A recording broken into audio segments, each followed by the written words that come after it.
उस पीड़ित महिला ने एक बहुत ही व्यवहारिक बात कही थी कि डॉक्टर साहब, मैं पॉजिटिव रहना तो चाहती हूँ पर रह नहीं पा रही हूँ। शाम को पूजा का दीपक जलाने की भी हिम्मत नहीं होती।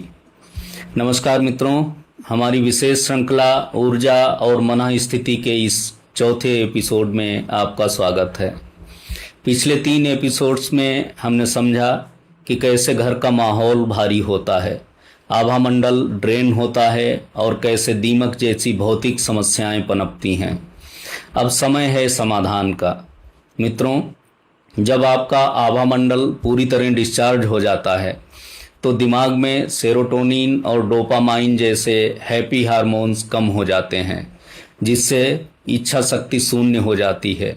ऐसी स्थिति में जबरदस्ती पूजा करने बैठने से और चिड़चिड़ापन बढ़ेगा। तो फिर रास्ता क्या है? रास्ता है प्रकृति के 2 सबसे बड़े और सहज विज्ञान का उपयोग करना, ध्वनि विज्ञान और सुगंध विज्ञान। आज मैं आपको बताऊंगा कि बिना खुद कोई मेहनत किए आप अपने घर की ऊर्जा को कैसे रीप्रोग्राम कर सकते हैं। वीडियो को बहुत ध्यान से सुनिएगा। मित्रों, आइंस्टीन ने कहा था कि ब्रह्मांड की हर चीज एक विशिष्ट फ्रीक्वेंसी पर वाइब्रेट कर रही है।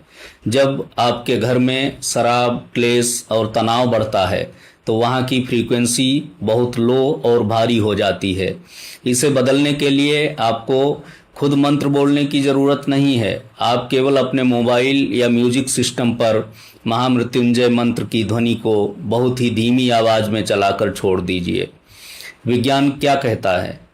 मंत्रों के उच्चारण से जो साउंड वेव्स पैदा होती हैं वे हवा के कणों से टकराकर वहाँ मौजूद नकारात्मक तरंगों को न्यूट्रलाइज यानी शांत करना शुरू कर देती हैं। जब ये ध्वनि लगातार 2-3 घंटे घर में गूंजेगी तो आपके घर की दीवारों और फर्नीचर पर छपी नकारात्मकता धीरे धीरे हटने लगेगी। आपके बिना कुछ किए ही आपका घर आध्यात्मिक रूप से सैनिटाइज होने लगेगा। ध्वनि के बाद दूसरा सबसे बड़ा हथियार है सुगंध। हमारी नाक के भीतर जो ऑल्फैक्टरी लोब होता है उसका सीधा कनेक्शन हमारे अवचेतन मन और लिम्बिक सिस्टम से होता है। एक गंदी बदबू आपको तुरंत गुस्सा दिला सकती है और एक पवित्र खुशबू आपके तनाव को तुरंत गायब कर सकती है। इसके लिए आपको घर में गूगल, लोबान या सूखे नीम के पत्तों का धुआं करना है। इसके पीछे का विज्ञान समझिए। गूगल और लोबान प्राकृतिक रेजिन हैं। जब वे जलते हैं तो हवा में मौजूद हानिकारक बैक्टीरिया, फंगस और भारी अणुओं को नष्ट कर देते हैं।